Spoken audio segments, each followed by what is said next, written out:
Cette situation donne à voir une forme de coparentalité. Et justement, Sophie s'est penchée sur ce sujet pour l'émission du jour. Tout à fait, Julie.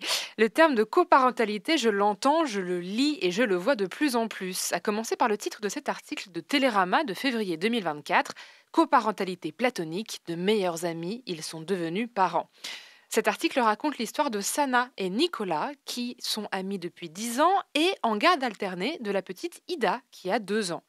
Le terme apparaît aussi dans le titre d'un podcast de France Inter en avril 2024, Trois parents et un couffin, ou la réalité de la coparentalité, qui raconte l'histoire de ce couple d'hommes et de cette femme célibataire qui se sont rencontrés pour faire un enfant ensemble. Alors j'ai voulu savoir ce que ça voulait dire coparentalité aujourd'hui. Est-ce que c'est des amis qui élèvent un enfant? Est-ce que c'est des parents qui ne vivent plus ensemble mais qui alternent la garde de cet enfant? Est-ce que ce sont des couples gays ou lesbiens qui deviennent parents? Mais ça ne peut pas être tout à la fois. Bon, pour de vrai, oui, ça peut être tout à la fois. Mais on va reprendre depuis le début. Déjà, coparentalité, ça veut dire tout simplement partage de la parentalité. Et le mot important ici, c'est parentalité, qui, contrairement à parenté, qui inclut la généalogie, la parentalité veut dire simplement être parent, indépendamment du lien biologique. La notion de coparentalité n'est donc pas attachée à l'existence d'une relation amoureuse entre deux personnes, ça c'est la conjugalité, ni à l'hétérosexualité du couple parental, ni même à une filiation génétique entre parents et enfants, ni même encore au partage d'un logement unique.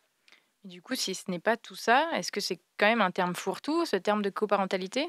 Pas vraiment, c'est en réalité un mot qui est posé sur une réalité qui existe depuis des années, mais en silence. Elle concerne d'abord les adultes anciennement en couple qui continuent d'élever leurs enfants ensemble, mais aussi les couples gays ou lesbiens avec des enfants. Et il y a plusieurs déclinaisons. Dans l'article La filiation à l'épreuve de la paternité gay, paru en 2007 de Emmanuel Graton, maître de conférences en psychologie sociale à l'Université d'Angers, plusieurs différents types de coparentalité sont abordés ici chez les hommes gays. Alors je vais vous en citer quelques-uns, ça permet de voir un petit peu les diversités des situations qui peuvent exister. On commence avec la coparentalité exclusive, où l'enfant est d'abord celui des géniteurs. Dans le cas d'un couple d'hommes, il y a donc le père biologique qui a l'autorité parentale, qui est partagée a priori avec la maman, et le partenaire qui se retrouve plutôt en périphérie de la relation parentale. Il y a ensuite l'exemple de la coparentalité bipolaire, qui se rapproche plus du modèle conjugal classique entre un homme et une femme. Cette fois, les parents forment deux mondes, celui du papa et de son conjoint, et celui de la maman et de son ou sa conjointe. Deux univers distincts pour l'enfant, où il existe une relation de confiance entre les deux couples parentaux, mais une division des rôles qui subsiste et qui suit la division des sexes. Il y a la famille de maman et il y a la famille de papa.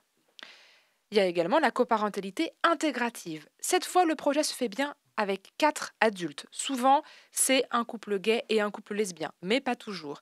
Ces deux couples partagent le projet d'enfant tous ensemble et cette fois, donc, ils vivent tous sous le même toit, souvent, et donc c'est quatre adultes qui forment la famille avec l'enfant. Et enfin, il y a les schémas que l'on connaît un peu mieux. La biparentalité, quand un couple gay, lesbien, voire hétéro décide d'avoir un enfant ensemble, à deux.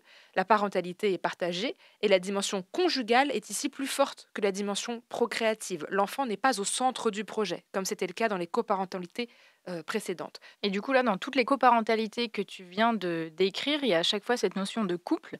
Mais est-ce que ça existe, du coup, cette coparentalité entre amis?